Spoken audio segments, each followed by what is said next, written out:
अकोट इथं निवडणुकीदरम्यान दोन गट आमने सामने आल्यानं मोठा राडा झाला। ही घटना शहरातील जिल्हा परिषद उर्दू शाळेजवळ घडली।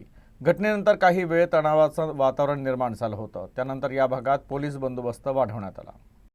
अकोट शहरात सुरू असलेल्या मतदानादरम्यान दोन राजकीय पक्षांच्या कार्यकर्त्यांमध्ये काही कारणावरून वाद झाला। हा वाद चिघळत जाऊन राड्यात परावर्तित झाला। दोन गटातील कार्यकर्त्यांनी एकमेकांवर आरोप प्रत्यारोप केले। त्यामुळे परिस्थिती नियंत्रणाबाहेर जाण्याची शक्यता निर्माण झाली होती। पोलिसांनी तातडीनं घटनास्थळी धाव घेतली आणि दोन्ही गटांना वेगळं करत परिस्थिती नियंत्रणात आणली। एका संशयित व्यक्तीला पोलिसांनी चोप देत ताब्यात घेतल्याची माहिती मिळाली। तर या प्रकरणाचा पुढील तपास सुरू आहे। मात्र या घटनेनं अकोट शहरातील राजकीय वातावरण आणखी तापण्याची शक्यता व्यक्त केली जात आहे।